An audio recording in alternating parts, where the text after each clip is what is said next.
the enemy that you have to fight most against is the revisionists in your own fucking in your own camp, right? The opportunists, the the social democrats, the anarchists.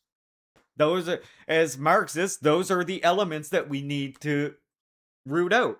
And by root out, contrary to what anarchists will say, which I'm sure many of you who used to be anarchists, like I used to be, when you come to understand Marxism and Leninism, you realize it's not about eliminating the anarchists by murdering them all or something like we're so cartoonishly invited to imagine, but rather it's about re-educating. It's about moving them all to the left.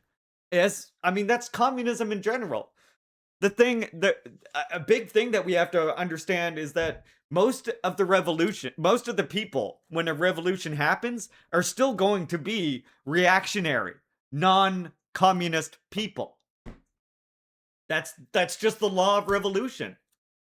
It would be nice if we could make everybody communist and then have a revolution, right? Because then we would only be having revolution with people that at least agree with us fundamentally on these important things.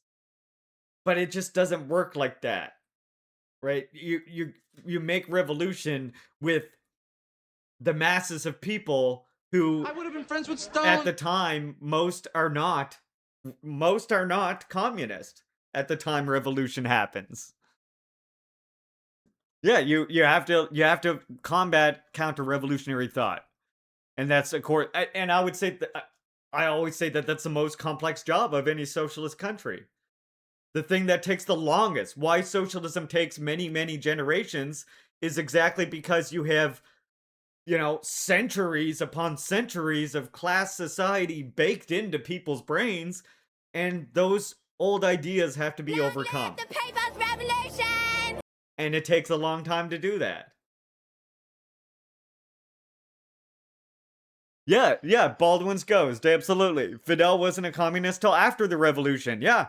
And actually, some of the US pushing, and Che as well was a huge influence in moving Fidel, but Che, in addition to what the US was doing in response to Fidel's movements, was what really made him rapidly go from, being a fucking just a revolutionary, a national liberation revolutionary, to being a communist.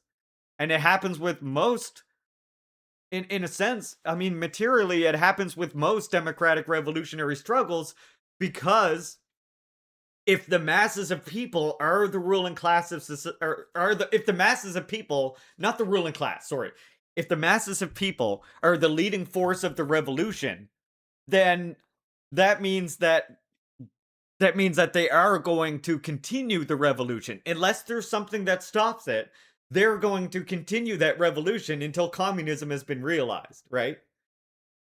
Now that road is a lot smoother when we study Marxism and we study Juche and other things.